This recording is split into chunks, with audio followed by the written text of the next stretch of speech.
In this video, we'll be working on your loops. And to make these, we'll be using the chenille yarn that you have in your kit. So have a look at your pattern and see where you'll be working on and what color you'll be using if you have multiple loop areas. So in my case, I'm working on this little area here and using this baby pink chenille yarn. Unfurl that first and look for the end. Before working on any steps, I personally like untangling the yarn for maybe about a meter so that I can work without stopping to untangle the yarn every time. Depending on your work style, you may want to cut a length, let's say a meter or less, and then use that to work on your loops area and then just get some more later. But I'm a bit lazy and just kind of leave the rest to the side and work with the length I've untangled. As I'm right-handed, I usually like working from left to right, and then I'm going to flip the project and then work from left to right again. But that's totally up to you. Once you've had some experience making loops, you might decide that you want to do it another way, which is totally fine. And perhaps even the point of this creative exercise, which is to let your creativity flow and see where it takes you. You can secure your yarn in two ways. I'm going to show you and then you can decide how you want to do yours. First is to just put your latch hook in and then grab the end with a little bit of a tail. And then pull maybe a centimeter away and put your latch hook through and grab the tail, which then secures your tail to your project, as you can see. And then you can proceed to make the rest of your loops like that. But I don't like dealing with the tail on the right side of my project. So what I do is I just insert the tail into the canvas like that so that the tail is on the wrong side of the project. And then I make maybe like 6 centimeters of a tail and then I just hold onto it and then proceed to make all my loops like that. And you'll find that once you've made enough loops, it will actually be secure enough that you don't have to knot it from the start. But again, that depends on your work style. If you feel secure enough to do what I'm doing at the moment, then go ahead. But you can totally knot it. Or maybe you'll find another technique such as threading your chenille yarn under these areas and then continuing to make your loops like that. So it's totally up to you. Let's see what the finished loop area could look like. You can see here that this is about just over a centimeter or maybe just under 2. But you don't have to worry about making them all even. It's supposed to look organic anyway. So now that we've secured our yarn onto our canvas, you can decide how you want to go about it. I personally like going left to right and then flipping and then going left to right again, as I mentioned earlier. But you may decide that you want to do it from top to bottom, or like top to bottom and then bottom to top and then just going that way. Regardless of what you decide, look for a neighboring bar and insert your latch hook like that. Open your latch and grab the yarn, making sure that you don't let go of your tail, and pull through and make about a centimeter long loop like this. And then open your latch, grab the rest of the yarn and pull that through the loop like so. Pull it until it's about 1 inch or 2.5 centimeters. And then you can let go of your latch hook first and tighten it on both ends. You don't have to worry about tightening it too much. As you make the rest of the loops, it's going to secure itself more. It's up to you how big or small you want your loop. When you make all of the loops anyway, they're kind of going to blend into each other and it's not going to matter so much on an individual level. Says a lot about other things in life, actually. Yeah, so let's continue. Find the neighboring bar and do the same steps, which is put your latch hook through and then open your latch, grab onto the yarn and pull through, ensuring that your latch hook closes. And then do that again and pull the yarn through the loop you've just made. You see? And then tighten that. I personally find that it looks a little bit weird at first, but then once you've made enough of them, they start to blend together and it looks more harmonious.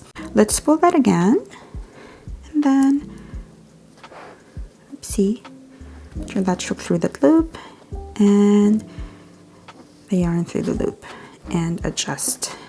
This one's a bit longer than the others, but I'll just leave that.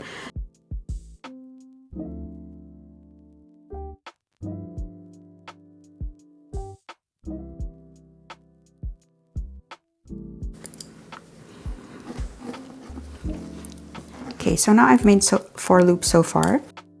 Depending on how crowded you want them to be, you may decide that you'd rather do every other bar, but I personally like them close together like this.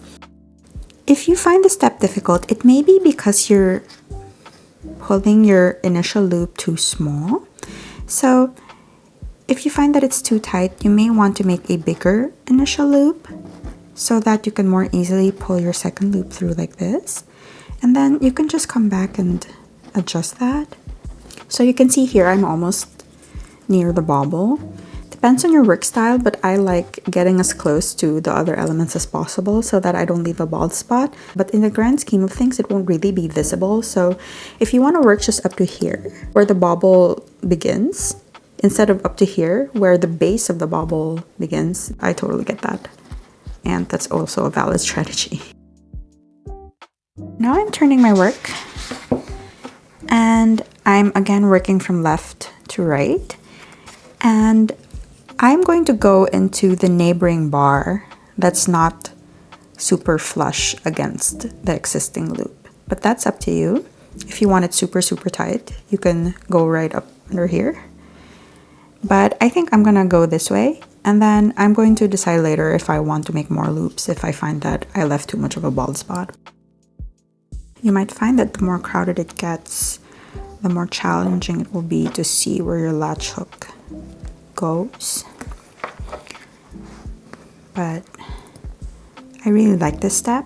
I don't know why, what it is about it. I'm almost done with this coaster.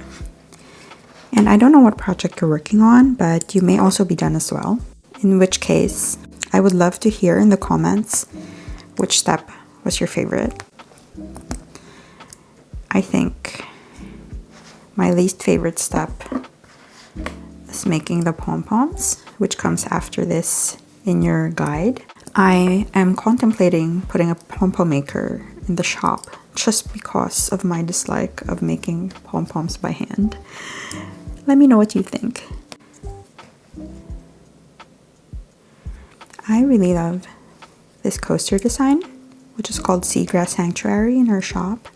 Something about it is so cozy and it makes me feel so safe looking at it. Like the corners being kind of enclosed like that makes you feel like you're in a clearing but underwater and watching all the sea life pass by peacefully. Kind of looks like where mermaids would take a nap. If you're still here with me, I would also love to know what you're listening to while making your project or watching. And maybe you can also comment what other crafts you make. So this is how it's looking so far. So you see that they kind of all blend together now. It looks kind of cute, regardless of how you felt about individual loops. Now it's time to turn it again, and this will likely be our last row. So this is what it's looking like so far. I think I'm gonna work on these, and then probably these. So, okay, not last row.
Last one. Okay, so you can secure your end in many ways, but what I do is I leave a bit of a tail and then I cut it like so, and then I look for somewhere I can put it through in the canvas.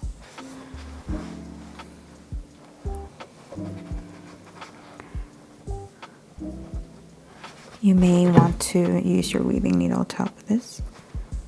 Okay. You see there? And then I pull that through, not pulling too hard. And then I knot it with the very first tail I made.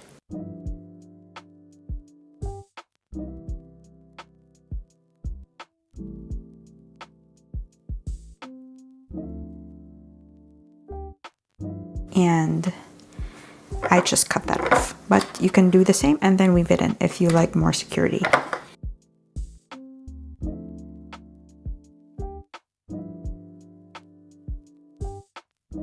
Okay, so this is what our finished product looks like. So cute. Based on my pattern, I have to put 2 more pom-poms over here and then I'm done. But if you're done, or if you don't want to put pom-poms or anything else, then congratulations, you now have your very own nature-inspired coaster. It can be a coaster for drinks, for food, or it can also be a landscape for miniatures, or you can also put it on your wall as textile art. It would be so cool if you could take a picture of your finished work and email me or DM me on Instagram at Cosy Mouse Crafts, or you could also tag me and then I'll repost your work. That's it for this video. See you in the next one. Bye!